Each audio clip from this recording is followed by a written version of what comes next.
up, y'all? So right now I'm just in downtown Baton Rouge at like the Capitol, and I'm just recording a podcast video because honestly today I was basically gonna drive back to the house, but then I just saw how I basically had just so much time to myself.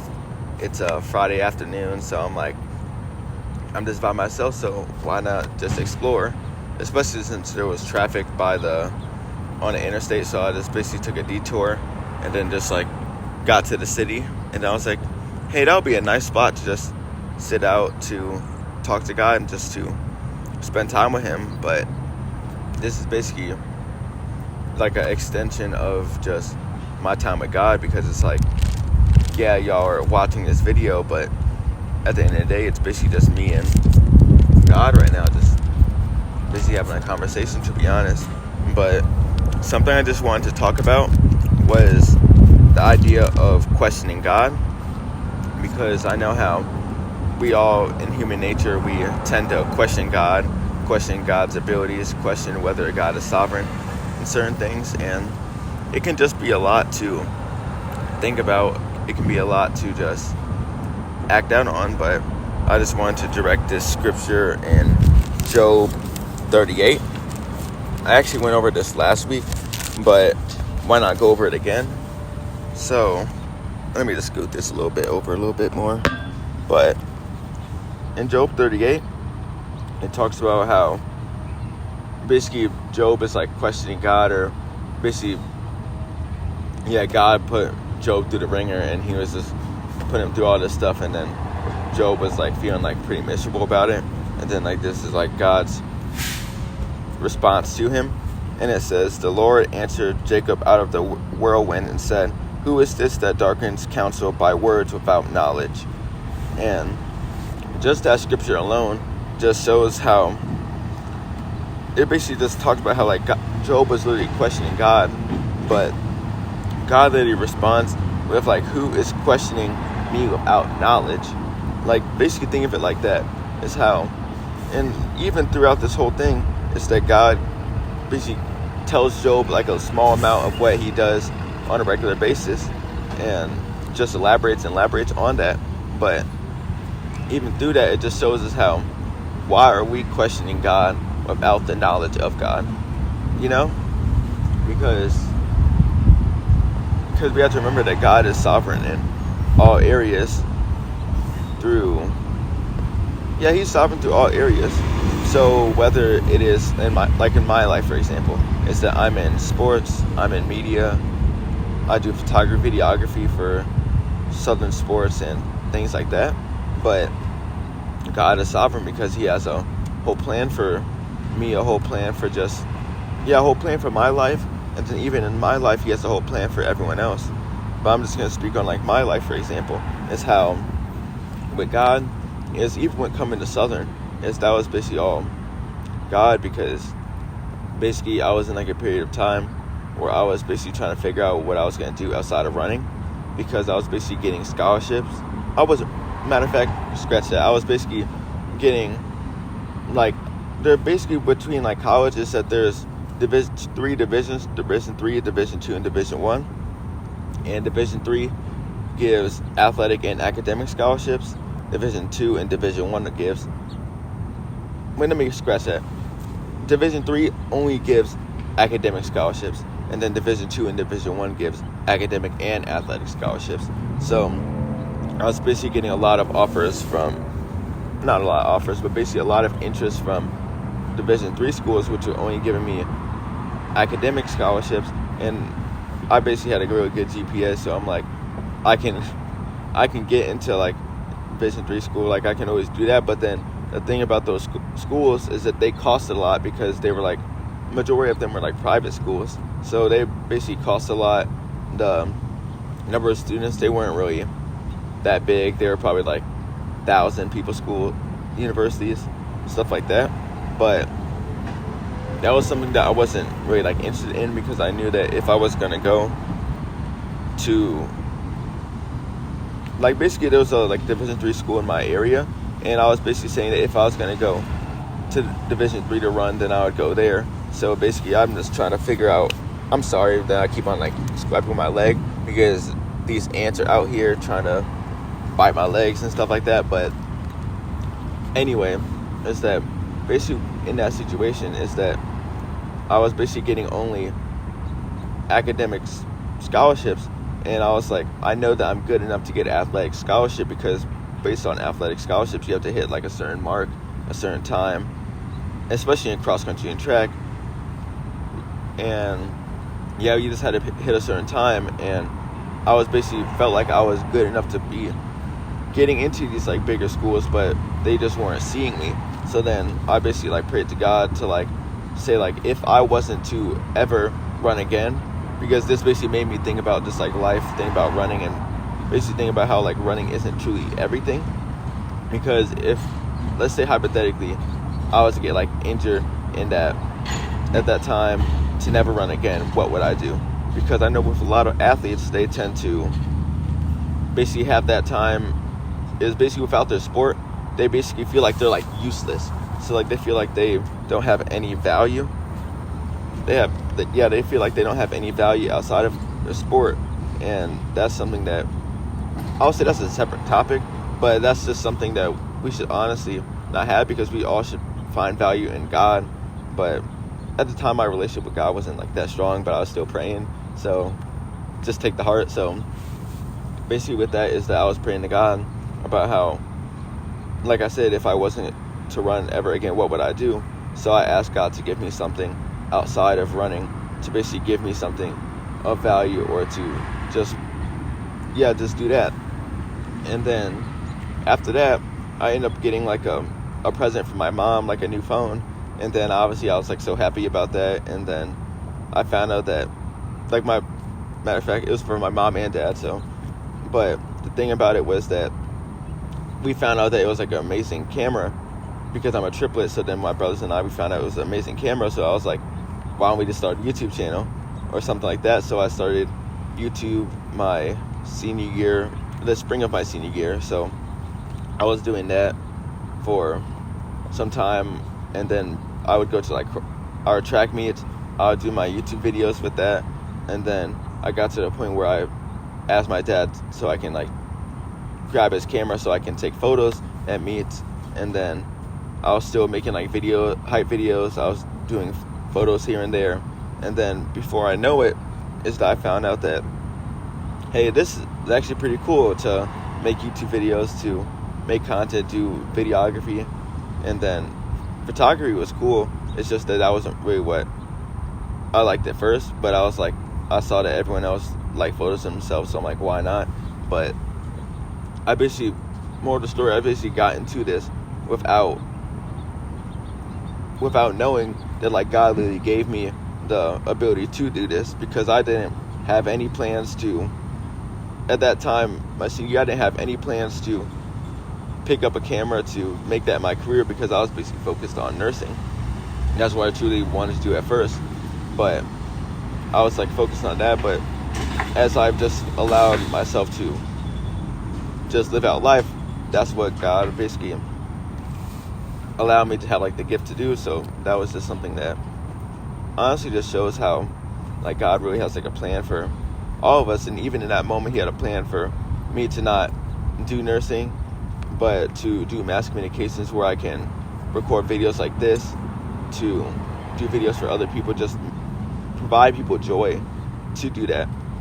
And then also at the same time is while I was figuring this out, I end up going to this one track meet where I basically met like a guy who, he didn't represent the school. Like he was basically like a random like alumni, and he basically acted like he was like recruiting me. And then I found out, long story short, that because I thought he was a coach at first, but then I found out that he wasn't a coach. So then that made me kind of like question things, and I messaged the Instagram, and then I got a scholarship from that, from telling the coach my times of my GPA, stuff like that. And that's how I really got a scholarship.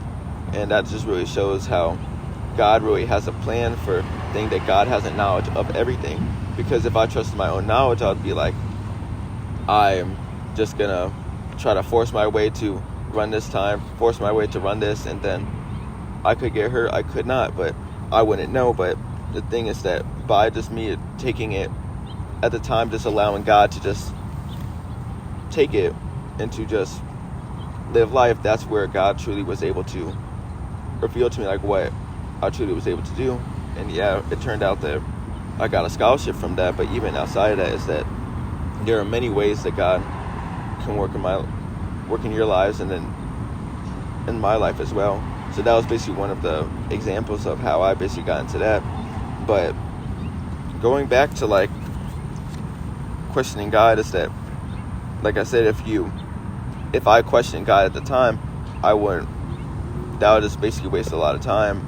And there was also other areas where I was questioning God a lot, and that area was mostly relationship, to be honest, because at like the time I was a person where I truly was like, I had a huge desire to be in like a relationship, and basically it just like engulfed my mind. So basically like that was basically my number one priority. That was my focus.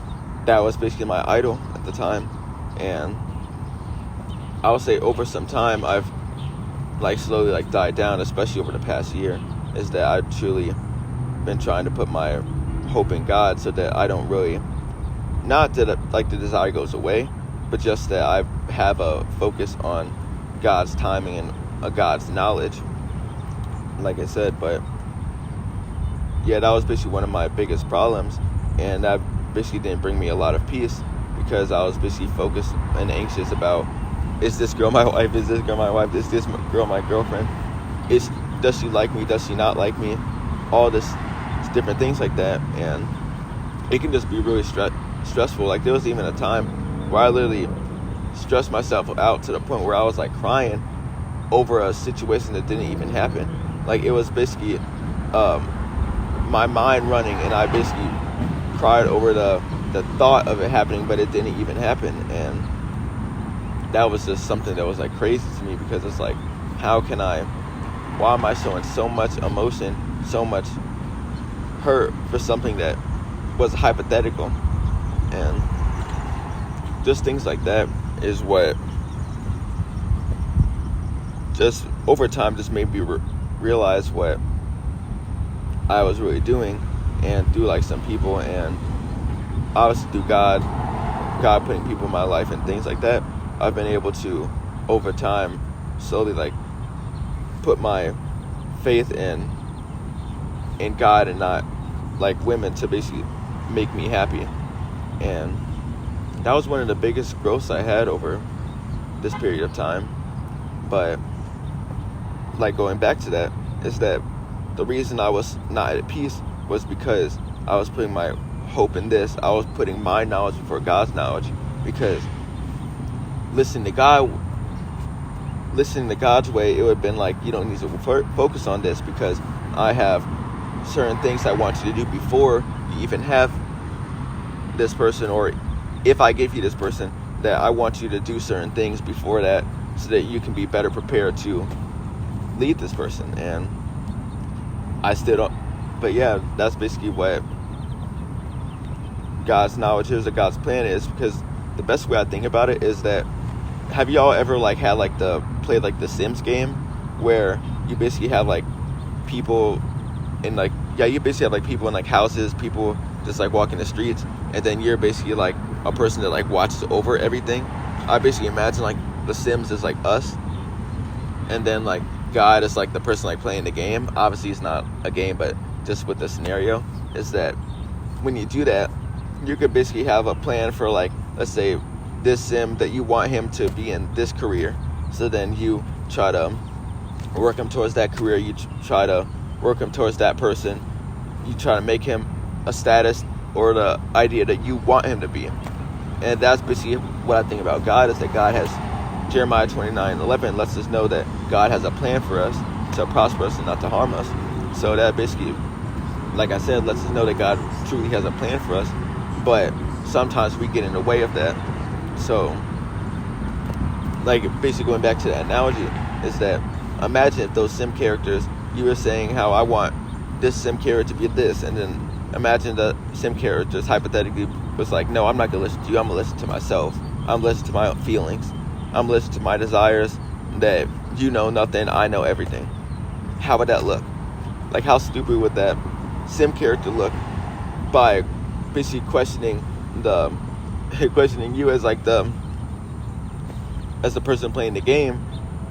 But that's honestly the position that God's in, is that think about how small we are compared to everything that God controls. So God controls the weather, he controls the trees, whether this car drives by or not, whether the rain comes, whether the rain doesn't come, whether a hurricane comes or not. Basically everything in creation, God planned it to the exact time and measurement that it was planned to happen. And we just sometimes get away with it because we feel like, you know, our way is better. But like I'm gonna keep on reiterating, is that God's way is truly something that we need to seek after, to talk on, and just trust him. But the next point I want to bring up is that how are we to trust God? Because I basically went on this rant where it's basically talking about how we need to trust God. But how do you trust God? And I would say that the way that we need to trust God is just to basically put our hope and basically love him to the point where we are blindly walking. Because basically inherently we're basically blindly walking, following God, because God has the plan. So basically imagine like you're wearing like a blindfold, and this man, which is Jesus, is like walking you into like this, let's say he has like a surprise party. Because he has a surprise party, he is planning to give you all these gifts, he's planning to take you to the fanciest restaurant, the best place. He has this whole plan out for you. But then because you have the blindfold on, you start questioning, hey, where am I going? I don't want to do this anymore. But then God's lead, this man, which is God, keeps on reiterating that you don't have to worry because I got you. I have everything planned out, so you don't have to worry about that you can't see, because I can see for you. And that's just something that I like to try to remember, is that, and through the trust, we show that we like truly love God, because we, through our trust that we love God. And something else is that how to love God is that we just basically, one way to love God is to read his word, because God's directly sounds like how his word sounds like. So once you read it, you'll truly be able to see God in everything. You'll truly be able to see him in everything, because like I said, he sounds exactly like his word. So that's one way you can see God and to love him. And then another way is that you can do on top of this is that you just like worship him. So like, do you know how like when you like sing a song and you like sing it with all your heart, and you just like makes you like so happy just to sing that song? That's how we are to like basically be in like God's presence. Is that like when you're singing that worship song, when you're singing that song for God, is that you are singing with all your heart. So then it's basically just showing how much gratitude you have for God, because God, once you like truly like read the Bible, you figure out that we are really just people who just mess everything up. But God knew that we were going to mess everything up, so then he provided a man, which was Jesus, who was all man, all God, to be able to basically like die in placement for what we like deserved. Because as we know, sin equals death, or sin deserves death, and by nature we are all sinful creatures, so we basically are inherently destined to death. Like that's death. That's the only thing that we are promised. But where Jesus came in the picture was that he died for us so that we can truly have a hope in a future. And that's why we honestly are to be so excited, is because, and truly love him with all our heart, because he's done so much for us without us even asking. We have done so much to us for the hope that we seek and find him, the hope that we seek after him. Like imagine like that scenario.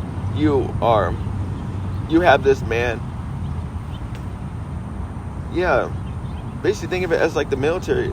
is how you basically have like soldiers who are fighting for this country, fighting for, like, let's say America, for example. Is that we have soldiers, we have people in the army who are fighting for this country. They are fighting for the hope and the protection of the United States, and that they have the chance to live, they have the chance to die. But let's say for like the ones that die, that they literally died so that they can give us as regular civilians a chance to basically live the American dream, to just enjoy life like the way I'm just sitting here, that I don't have to worry about warplanes flying around. I don't have to worry about violence. I don't have to worry about all those things, because that the people in the military fight and they serve so that, like I said, we don't have to worry about that. So just imagine how much more God does for us, that with the military people, they're only limited by their human capabilities. But imagine how much God can do that for us. And that can make us so excited to truly trust this guy, because he's not like any man or woman that you've ever met in your life, that he is literally the one who created them. So it's basically he has all power. And honestly, if you ask me, that sounds like a win-win. You trust that you don't have to worry about things, that you can just put your hope in Jesus. And hey, what you know about? I guess the bee decided to join us today in that word. Hope y'all see this, but he decided to join us. I'm just gonna put you right here. But yeah, that's basically what today's topic was about, and I just hope you guys enjoy this. So please like, comment, subscribe if you're led to, and just stay tuned for the next video. So I'll see y'all later.